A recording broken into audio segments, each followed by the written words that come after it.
মাহমুদুর রহমানকে আপনি মুখ চাপা দিতে চাননি, তার পেপার বন্ধ করে দেননি, তাকে হত্যা করতে চাননি, তখন আপনার নুরুল কবিরা কোথায় ছিলেন? আমার নয়া দিগন্ত যখন জ্বালায় পোড়ায় দিলেন। আর তা বাদ দেন, বয়স্ক একজন সবচেয়ে প্রবীণ সাংবাদিক সংগ্রামের আসাদ সাহেবের দাড়ি ধরে যখন টানলো, তখন তো দেখলাম না আপনি নুরুল কবির কয়জন মন্ত্রীর কাছে ফোন দিয়েছিলেন। নয়া দিগন্ত গত 15 বছর ক্যান্টনমেন্টে নিষিদ্ধ ছিল, বাংলাদেশের সমস্ত ক্যান্টনমেন্টে নয়া দিগন্তে ঢুকতে পারতো না।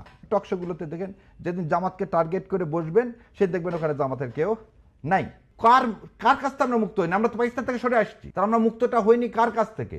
আমাদেরকে বিচ্ছিন্ন করা হয়েছে ভারতের গোলামি করার জন্য না, কিন্তু ভারত সেটাই চাইছে। তরুণ তুর্কি শরীফ ওসমান বিন হাদির মৃত্যু বা হত্যার কথা যেটা বলছি, এটা নিয়ে মানুষ খুবই কষ্ট পাচ্ছে। মানে এত কষ্ট আমরা হয়তো জন্মপ্রতা দেখিনি বটে। এখানে আবার আরেকটা অত্যাশ্চর্য বিষয় তার জানাজাকে নিয়ে, মানে এত মানুষ, কেউ কেউ মানে এটাকে তুলনা করতে চায়। মানে এত মানুষ হওয়ার পেছনে কারণ কি হতে পারে আপনার দৃষ্টিতে? শোনেন, আল্লাহ রসুল বলে গেলেন জানাজায় প্রমাণ করবে তুমি পৃথিবীতে কি করে গেছো, পৃথিবীতে কি করে গেছো জানাজায় প্রমাণ করবে। আমাদের একটা মুসলমান কি চাই? যেদিন জন্মগ্রহণ করছি সেদিন আমাদের এক কানে আজান দেওয়া হয়েছে, আর এক কানে ইকামত দেওয়া হয়েছে। সেটা কি? জীবনের শেষ দিনের কি জানাজার জন্য। আমি কাউকে অসম্মান করে বলতেছি না, আমি তো সম্মান করে বলতেছি। প্রতিটা মুমিন মুসলমানেরই ইচ্ছা তার জানাজাটা এরকম হাদির মতো হোক। হাদি কি প্রধানমন্ত্রী ছিলেন না, রাষ্ট্রপতি ছিলেন না, বড় কোনো দলের নেতা ছিলেন না। যে ছেলেটা লিফলেট বিক্রি করতো, যার বিলি করতো, যে লিফলেটটা মানুষ ফিরিয়ে দিছে, যার গায়ের উপরে ময়লা পানি দিছেন, সেই লোকটাকে আপনি বুকে ধারণ করলেন কেন? 71 সালে যে বাংলাদেশিরা মুক্তিযুদ্ধ করছে, তারা ধারণ লালন পালন করতো ইসলাম। ইসলামের বিরুদ্ধে আমরা মুক্তিযুদ্ধ করিনি। আজকে যে ন্যারেটিভটা অন্যরা তৈরি করতে চাচ্ছে যে আজকে হাদি কি বলছে, হাদি কি চাইছে, ইনকলাব মঞ্চ মানে কি, ইনকলাব মানে কি, ইনকলাব অর্থটা কি? তার মানে আমরা ইনকলাবকে ধারণ করছি। আমাদের যে আন্দোলন, আমাদের যে মুভমেন্ট, সেটা কিসের জন্য? ধর্মভিত্তিক রাষ্ট্র কোথায় পেলেন? ইসলাম কায়েম মানে কি ধর্মভিত্তিক রাষ্ট্র? ওনার ফিলোসফিটা সমস্ত মানুষের, এই যে জানাজা দেখলেন, দিস ইজ এ রিফ্লেকশন। এই জানাজায় তো সব জেলা থেকে কি লোক নিয়ে আসা হয়েছে ট্রেন বাস কিছুতে করে? না। ওখানে গেলে কি হালুয়া রুটি পাওয়া যাবে? না। ওখানে গেলে কি চান্দা দেওয়া হবে? না। ওখানে যে আপনি কি হবে? ওখানে থেকে খালি আপনি কি করতেছেন? আপনি ঢাকা শহরের সমস্ত মানুষের মধ্যে ধরেন আপনি 14 থেকে 15 লক্ষ লোক, এবং এই 14 থেকে 15 লক্ষ লোককে আনার জন্য কি আপনি কোনো ট্রান্সপোর্ট দিচ্ছেন? না। পকেটের পয়সা খরচ করে একটা ভালোবাসার জন্য। কি ভালোবাসার জন্য? আমরা সবাই এই দেশে ইসলাম কায়েম করতে চাই। আমরা এই দেশে এটাই হচ্ছে হাদির প্রতি আমাদের সম্মান। আমাদের যে আধিপত্যবাদের বিরুদ্ধে, এবারে নির্বাচন হচ্ছে ভারতীয় আধিপত্যবাদের বিরুদ্ধে। ভারতীয় আধিপত্যবাদটা কি? যাতে এই দেশে ইসলাম কায়েম না হয়।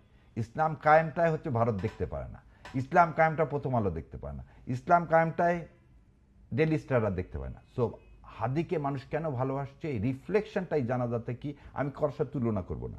আপনি একটা জিনিস দেখেন, যারা বলে শহীদ রাষ্ট্রপতি জিয়াউর রহমান সাহেবেরও জানাজা অনেক বড় হয়েছিল। কেন হয়েছিল?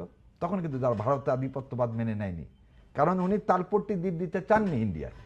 উনি ইন্ডিয়ার সাথে প্রথম ডাইরেক্ট কনফ্লিক্টে গেলেন, সেই জন্য শেখ হাসিনা আসার 17 দিনের মাথায় উনি শাহাদাত বরণ করলেন। দুই জানাজাতে কিছু সিমিলার নিয়ে আসেন। তাহলে এই দেশের মানুষ সবসময় চায় ভারতীয় আধিপত্যবাদের বিরুদ্ধে।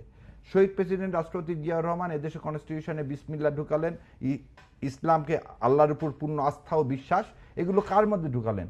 এই কনস্টিটিউশনের মধ্যে ঢুকালেন।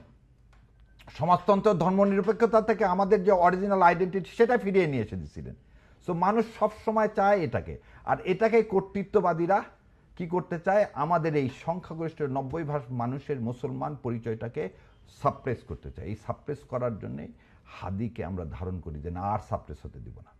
এদেশে ইসলামের, আমরা 90% মানুষ মুসলমান, এদেশে অবশ্যই ইসলামিক রাষ্ট্র ব্যবস্থা কায়েম হতে হবে। সো এই জানাজা সেই জন্যই বলছে দুইটা স্লোগান। একটা স্লোগান কি ছিল? যে দিল্লি না ঢাকা। আমরা বলছি ঢাকা ঢাকা। কেন দিল্লি বলা হলো? দেখেন, আমরা ভারতীয় যে সাধারণ জনগণ, তাদের সাথে তো আমাদের কোনো কি কনফ্লিক্ট আছে? না।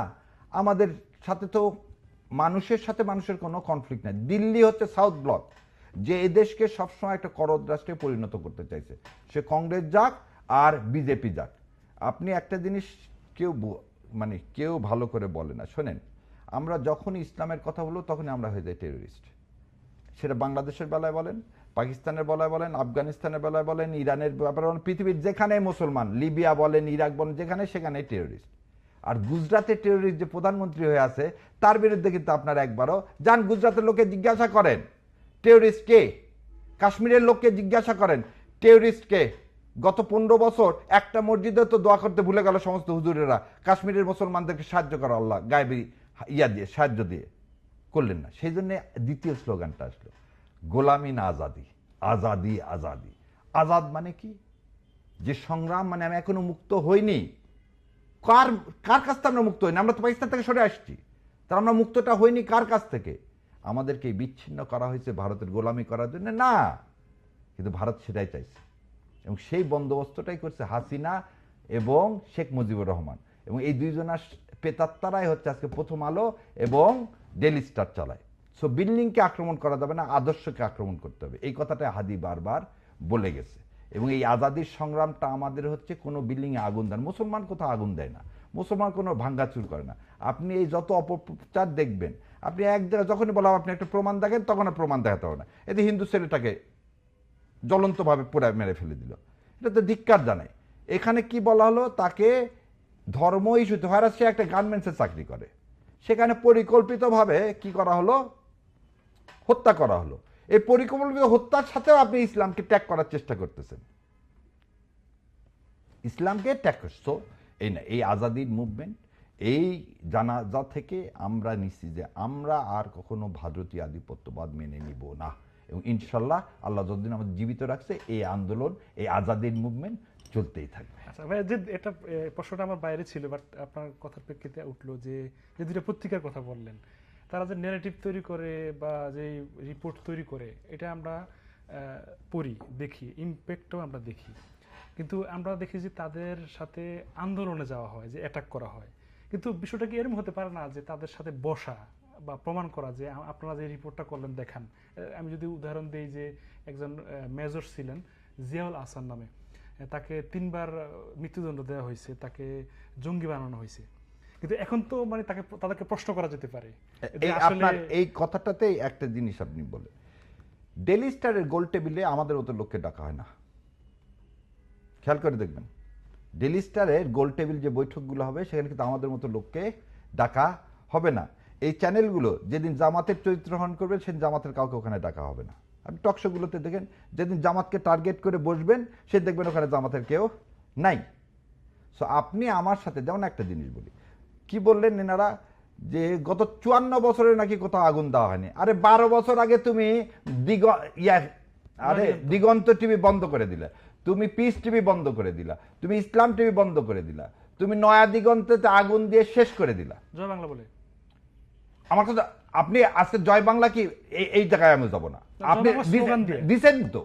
আপনি 90 সালে এর ইতিহাস বিকৃতি করতে করতে ওনাদের অভ্যাস হয়ে গেছে।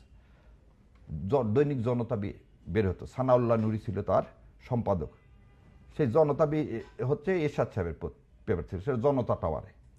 আপনি জনতা টাওয়ার ভেঙে চুরমার করে দিলেন, প্রেসের সব কিছু বন্ধ করে দিলেন। এবার আপনাকে আর একটা জিনিস বলি, আপনি যদি ওনাদের সাথে বসতে বলেন, ওনারা তো খুব কান্নাকাটি করলো, সব শেষ হয়ে গেছে, একদিনের মধ্যে আবার পেপার বের করে ফেললেন কিভাবে? তখন আপনি জানতেন, এবং এই নুরুল কবিরকে আমি ধন্যবাদ দিই, উনি বলছেন যে ওনারা জানতেন এখানে আক্রমণ হবে এবং কি হবে, এটা কিছু হবে। তাহলে আপনি ইস্যু তৈরি করার জন্য কিন্তু নিজের লোককে দিয়ে আপনি করাননি, এটা প্রমাণ করেন। এখন আমার ব্যক্তিগত ধারণা ভাই, এই আগুনটা প্রথম আলো রায় দিয়েছে, কারণ না হলে পরের দিন ওনারা পেপার বের করতে পারে না, এটা অসম্ভব। আরেকটা কমপ্লিট প্রশ্ন হচ্ছে যে আরেকটা মানে এরকম পত্রিকা কেন মানে হচ্ছে না বাংলাদেশে? কারোর সাথে তুলনা করবেন না। আপনি একটা জিনিস, আমি এখন আপনি যদি দেখেন প্রেস ক্লাবে হোয়াইট সার্কুলেশন নিউজ পেপারের, এটাতে আপনি প্রথম আলো যদি বলেন আমার 5 লাখ কপি যায়, তাহলে আমাকে সেটা বিশ্বাস করতে হবে, নাম্বার 1। নাম্বার 2, নয়া দিগন্ত গত 15 বছর ক্যান্টনমেন্টে নিষিদ্ধ ছিল, বাংলাদেশের সমস্ত ক্যান্টনমেন্টে নয়া দিগন্তে ঢুকতে পারতো না। আমি জানি না আপনি জানেন কিনা, সংগ্রাম ঢুকতে পারতো না, আমার দেশ বন্ধ করে দিলেন আপনি। তাহলে গত 15 বছর আপনি যদি সচিবালয়ে ঢুকতে পারতেন না, তাহলে সার্কুলেশনটা আপনি আর একটা জিনিস, প্রথম আলো না থাকলে আমি কি হতে পারতেছি না, আমি একটু সেকুলারিস্ট হতে পারছি না, আমি একটু জাতে উঠতে পারতেছি না। যখন আপনি এই স্ট্যাটাসে নিয়ে যান, আজকে দেখেন তো, আমার তো মনে হয় যে কিসের প্রথম আলো, আমার দেশ এখন সবচেয়ে বেশি হোয়াইট সার্কুলেটেড পত্রিকা, আমি যত জায়গায় যাই সব জায়গায় দেখি আমার দেশ। মাহমুদুর রহমানকে আপনি মুখ চাপা দিতে চাননি, তার পেপার বন্ধ করে দেননি, তাকে হত্যা করতে চাননি, তখন আপনার নুরুল কবিরা কোথায় ছিলেন? তখন সারারা কোথায় ছিলেন?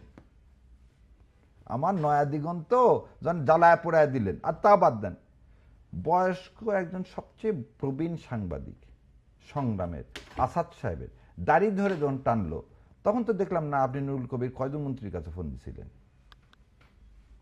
কয়জন মন্ত্রীর কাছে ফোন দিলেন? সারা আপা কয়দিন এসে, শাহবাগে এসে কয়দিন আপনি ইবাদ করলেন? ডেলি স্টারের মতিউর রহমান এসে কি জন্য বললেন না যে ওনার মতো সাংবাদিকের কাজ করা ঠিক হয়নি?